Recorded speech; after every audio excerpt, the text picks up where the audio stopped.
Hello and welcome back to another episode of cedh Bling Builds. And today we're going to go over Kess, the Dissident Mage in 2022. Kess is arguably one of these S tier generals. So a lot doesn't really change with the deck, but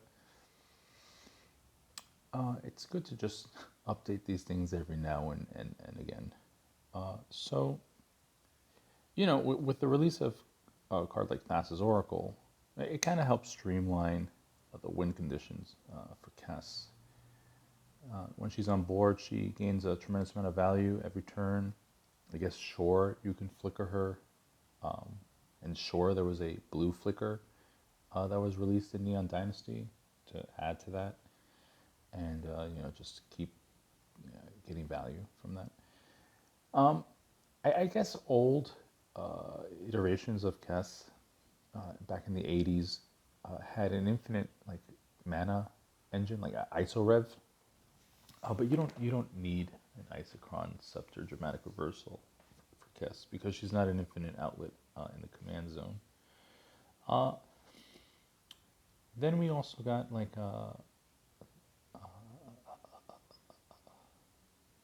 Underworld Breach, which was released some time ago. That was a nice addition to Kess because it helps us to do really what Kess wants to do and kind of just throw cards into the yard and try to reuse them on her own or through an Underworld Breach. But on today's episode, I'm going to go over what I have built into the deck and then also cards that are omitted from the deck, which you could put in your builds. You don't need to follow what anyone says on YouTube, right, or on the internet, or in forums, because there are factors to consider. Some people could be playing in more aggressive, less aggressive play groups, more experienced play groups where everyone in that pod is very conservative with their hand. For instance, me, as an old boomer player, I am very, very conservative with how I play. I don't play cards in my hand because they're cards in my hand. I will sit and try to get as much value from that card as possible. I will soak up 20 points of damage being thrown my way if it meant my Wrath could just get one or two more creatures, if I just played it the next turn, things like that.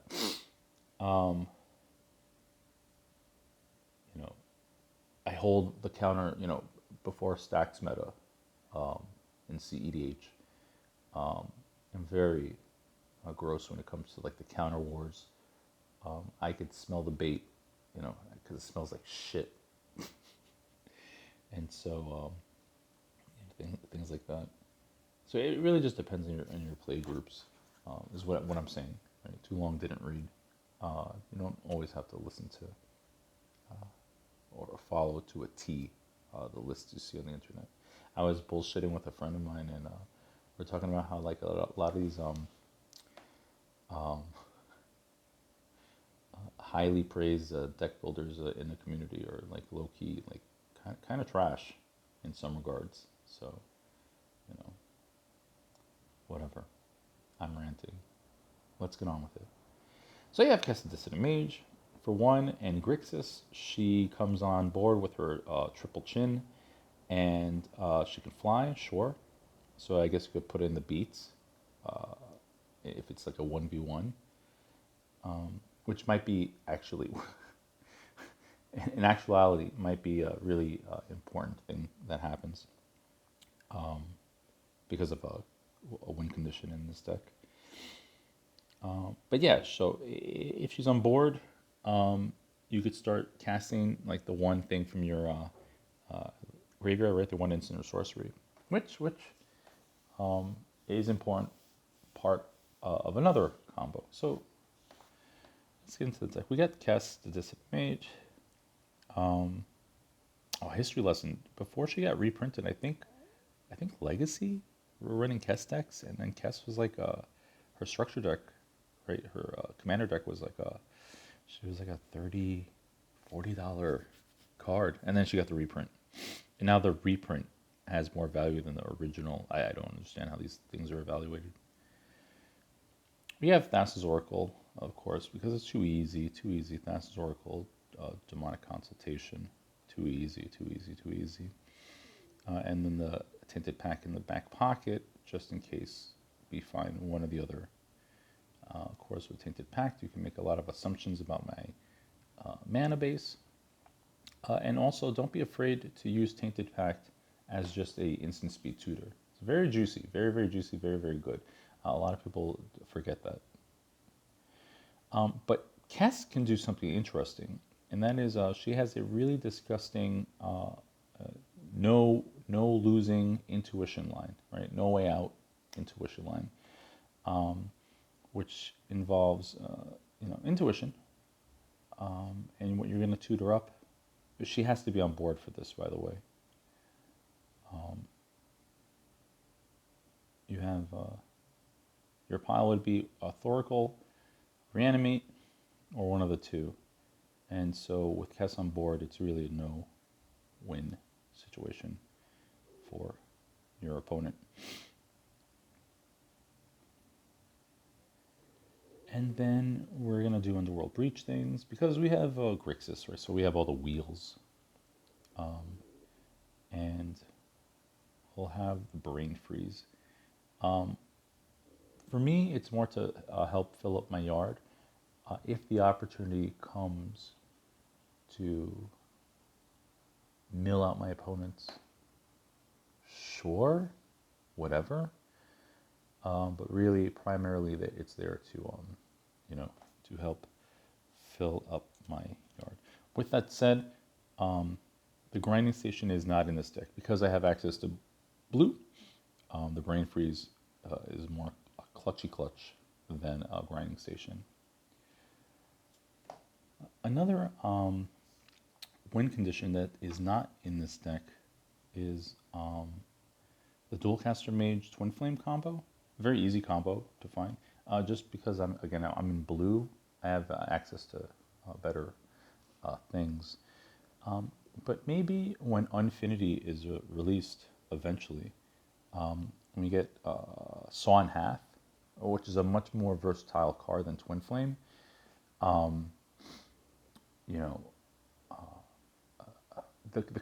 this Twin Flame Dualcaster Mage combo might be more prevalent in your meta, in your pods, in your circles, in your basement, in your card shop.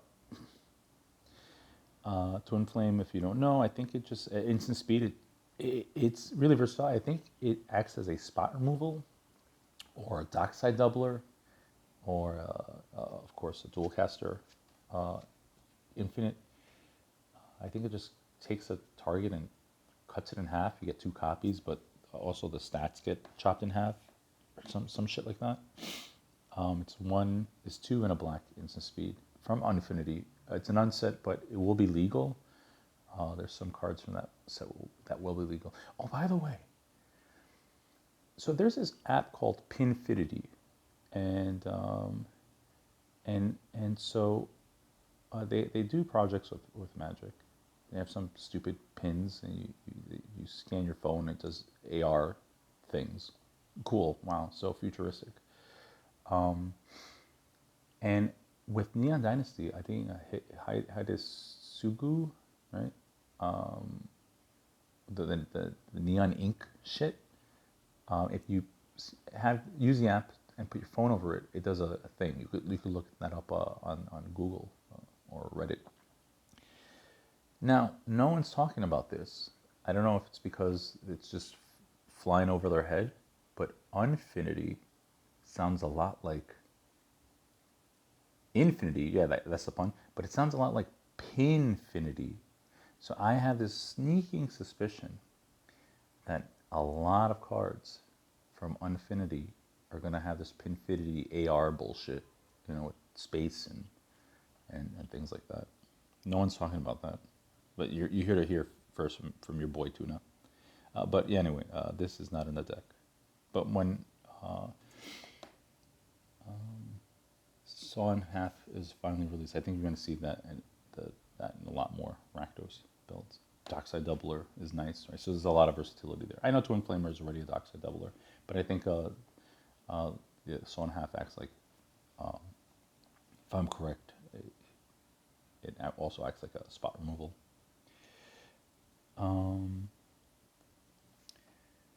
So yeah, let's move on to the creatures. Very simply, we have Dockside, why not? Seaman Spirit Guide, a little bit of ramp to Ragavan, more ramp. I go back and forth between like a Burgi and a Dragon's Rage Channeler in this build. But once you find the Underworld Breach, which is, you know, main focus, a secondary focus of the deck, the Dragon's Rage gets stronger, right? She's there to help fuel your yard. Of course, Delirium is a thing, I guess, if you're in another format. Opposition Agent. If I land my Oppo Agent, it helps just to really slow my opponents down, which is good. If I have if I brick, right? If I have a slow, stuck hand that I decided to keep for whatever reason, or found, as I just wasted cards in my hand. Malevolent Hermit, which, of course, turns into a Benevolent Geist. Not as crazy in this deck. It's nice if I could wheel him away. I really don't want to spend the mana to cast him and then get him into the yard. So this could be a flex slot. So I'm not as crazy about him in this deck because, like, let's say I have the Dramatic Scepter Isochron, Dramatic Reversal Isochron Scepter. I could just use one of those Scepter, one of the tap on taps, and just counter one of them, right? And so the guys will go to the graveyard, and then he's live. But in this deck, it's kind of not super easy to get my own Geist into the yard. So I guess it could be a flex slot. We'll see. I don't know. And then we have Dauthi Voidwalker. I'm in wheels, right? Grixis. I have access to all the wheels. So Dauthi stays in the deck. He's also like a really good policeman. If you have the opponent who's just going a little bit faster, they really can't do shit if the Voidwalker is on board. And since I'm, of course, in wheels, we're going to have a Narset Bay of Veils, because why not? Why not? Imagine how much more broken this card would be if she was like 2 in a blue. That wouldn't even make any sense. Jesus Christ. Or would she be more fair if she was just triple blue? I don't know. So our instants and sorceries. Starting things off of our counters. Soft counters, we have a Pyroblast, Red Elemental Blast, and a Deflecting Swat. Because SWAT is free, right? Kess is one of these generals that you could bring her on board. You could bring her on board.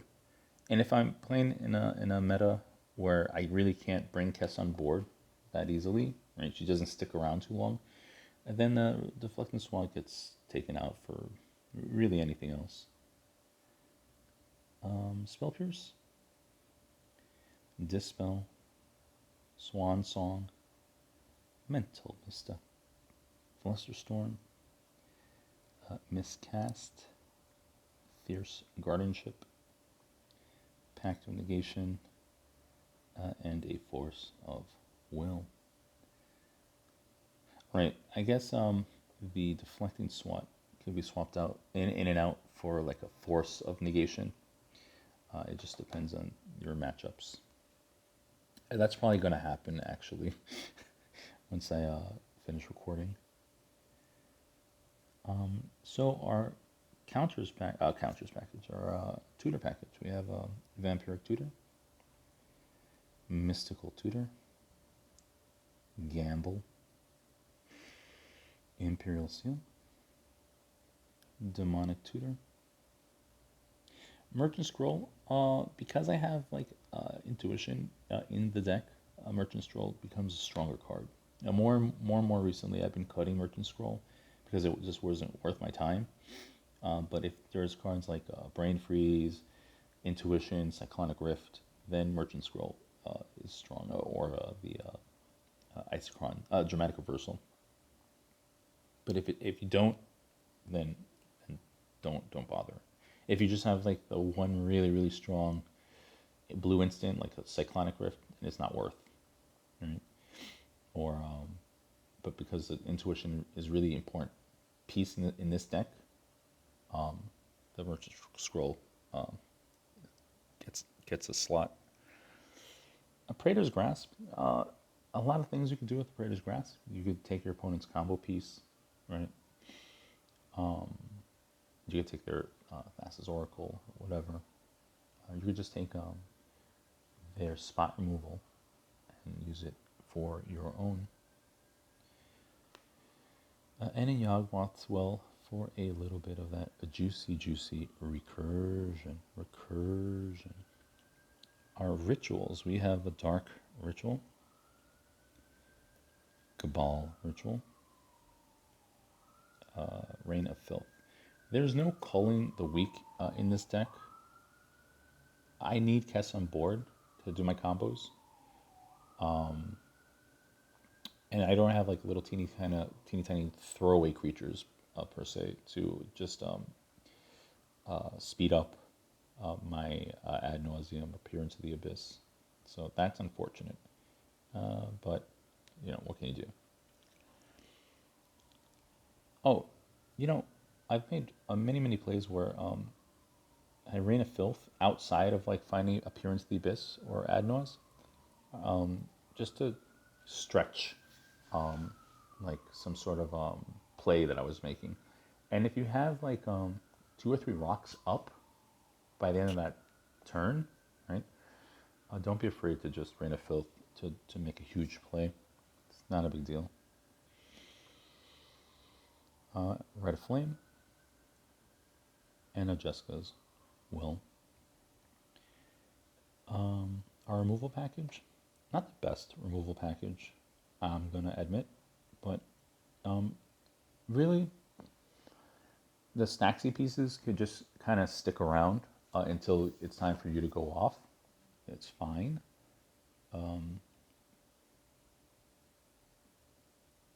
That's all you really want to do. You don't want to be like the enforcer and just pewing all the stack stuff. Sometimes the stack stuff, being on board, is a great way to just keep everyone else at bay. But yeah, the turn you're ready to combo off, you just before it's your turn, instant speed, just get rid of it, send it back. So we have Chain of Vapor. Winds of Rebuke, still my favorite of these. There are a ton of these, right? But because Winds of Rebuke it has a wider net, I like Winds of Rebuke better than the other ones. What I mean the other ones? Let's see. Like the 3 creature removals in blue, which are trash. Other colors do it so much better. The snaps and the resculpts. You have the other ones, the Ferministrad and the cleaved ones, and Geist Wave and stuff like that. I just like Winds of Rebuke the best because it has a little bit of this versatility where everyone mills 2. The milling 2 is nice with Kess because you can mill like a juicy instant or sorcery, but it also cucks the player who instant speed tutored, right? So something like that could be of a huge advantage, right? Totally mess up someone's momentum. And then of course the Cyclonic Rift. Yeah, and a Toxic Deluge. I'm low creature count, so this is fine. Our draw package, starting things off, we have the Gitaxian Brute, the Preordain, the Ponder, and the ever so beautiful OG Brainstorm. We have our Peer into the Abyss, and an Ad Nauseam for value, I guess in 2022, all Ad Nauseams are for straight up value. Once upon a time, I feel like people were just trying to draw the deck with like an Ad Naus, keeping the CMC really low. But an Ad Naus on its own could still grab you like 12, 20 cards. And then our Wheels package. So we have the Windfall, Wheel of Misfortune, the Wheel of Fortune, and of course the Time Twister. Yeah. Now with all the wheels in this deck, you say, "Oh, Tuna, are you rocking the Mnemonic Betrayal?" I'm not, only because again, I don't make infinite mana.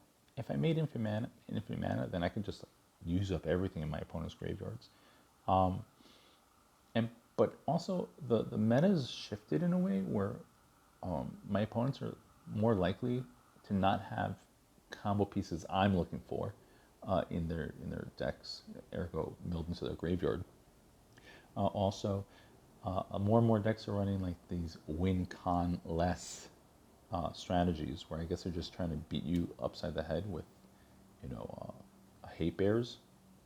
It's really annoying, actually. I don't like it. I don't like this format. I don't like this current meta. It's stupid.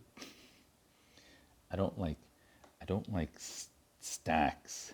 I like stacks, So, but Mnemonic Betrayal right now in this current meta, I'm not a fan of it in wheel strategies. So it doesn't make the cut. But it's a meta call. That's for sure. Moving on to the rest, we have our other enchantments, our Mystic Remora, and a Mystic Study, a Wishclaw Talisman for a little bit of utility, and then our rocks, we have a Lotus Petal, Jeweled Lotus, Lion's Eye Diamond, perfect with your Underworld Breach loops, Arcane Signet, Fellwar Stone. I'm going to cry the night that this is spoiled to be a Secret Lair. Talisman of Indulgence and Talisman of Dominance. No Talisman of Creativity, because I don't know. Chromox, Mox Opal, Mox Diamond.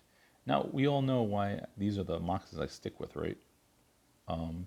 Because these are matching Vulcan Baga set, and he's an incredible artist. Or at least he'll be an incredible artist until he does something controversial.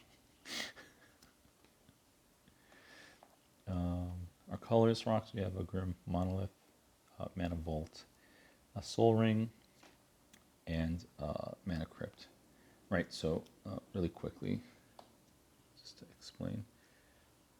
Yeah, all these rocks, these like staples in the game, are all from Vulcan Baga. So these are the ones I will always stick with. I don't care if, I don't care about the masterpieces of these, not in the slightest, because I just want to have the matching set.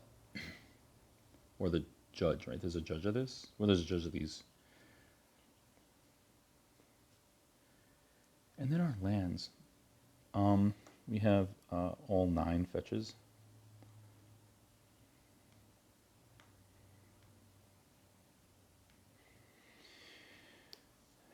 And because of Tainted Pack restrictions, we have our islands, no island, swamps, no swamp. No mountains, I just don't care, right? When am I afraid of a blood moon? If I get blood mooned, then this is my, well, I always do that. If I get blood mooned, then this is my mountain. Also, guys, be careful when you see like a two-color red deck, one-color red deck. You always got to be careful with their Magus of the Moon and their Blood Moon. So maybe it sucks because it restricts your play, but try to tutor up the important basic, before anything else. So you don't wanna be stuck having to play under a Blood Moon. We have our 3 shocks and our 3 duels. And then the rest, we have our Ancient Tomb, Otawara. Again, just if I got to get rid of like a stacks piece before I'm ready to go off, really, really cool. These multicolor lands. So from now on, I'm not running Horizon lands and dual Battle Bond lands in a 3-color deck. Why? I don't need to. Right? I have all the juicy makes any color cards, so I don't care about these 2-color cards anymore. And I don't know why it's taking so long for everyone else to figure this out. You know, I know that red is like in this particular deck, red is the least represented color, but I don't give a shit. I'm still gonna run the rainbow lands over the 2-color lands. It's just preference. I guess it's gonna take another year or two for the godlike deck builders to follow suit. But yeah, what's the point of running 2-color duels when I have the plethora? We have a Gemstone Cavern, Command Tower, Spire of Industry. Because it could tap for a colorless, makes it a little bit more versatile. Exotic Orchard, I'm in the most popular colors in the game, so yeah. Forbidden Orchard, I don't care about giving my opponents a 1/1 spirit. Like I'll give them a million. Like it doesn't matter. I'm not swinging. They could. I don't need to deal with their blockers. Mana Confluence, and then of course a City of Brass. So you see what I mean?